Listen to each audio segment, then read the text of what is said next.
Скучно вам? Вы музыку слушаете? Азыр технологиянын өнүккөн кези, эгерде баламды таппай калам, кызымды таппай калам десең чип үйрөтөт да. TikTok деген нерсени токтотуш керек социалдык сайттанчы. Ошо кичине мындай угуп туруп анан жооп бериңчи, өзүңүз эле тыгыла бербейчи. Сыйлаған келбесе сыйлатып алам. Бир кээ бир окуучу кыздар өтө эле кыска кийип турат.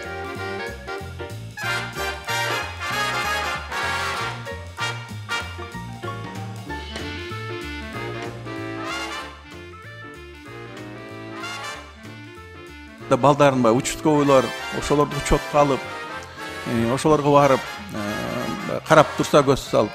Бул бир, экинчиси мына бүгүн бараттым, бая күнү бараттым. Бир кээ бир окуучу кыздар өтө эле кыска кийип турат. Мен оюмча кээ бирде ошондой кыздар провокация кылып атат да. Эми ал жөнөкөй адам этип баратканын байкабайт. Бирок жанагы педофилге окшогондор, алар ошолорду байкап эле артынан чыгып. Да что ты, черт побери, такое несешь?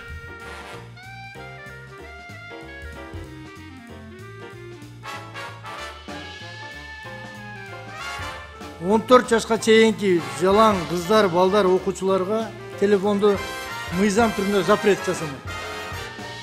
Азыр технологиянын өнүккөн кези, эгерде баламды таппай калам, кызымды таппай калам десең чип үйрөтөт кой.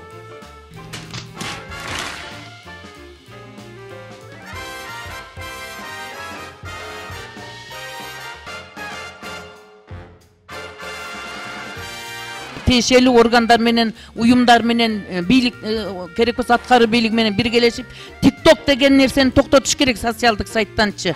Ошо TikTok тартышып, көрүнгөн кыска метражды көрүнүштөрдү, окуяларды тартышып, ушундай окуялар чыгып атат да.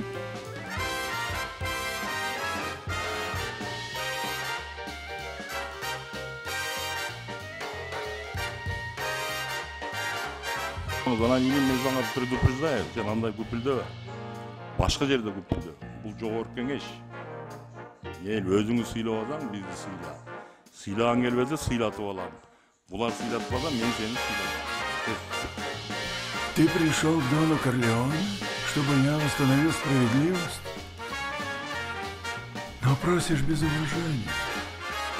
Не предлагаешь мне дружбу.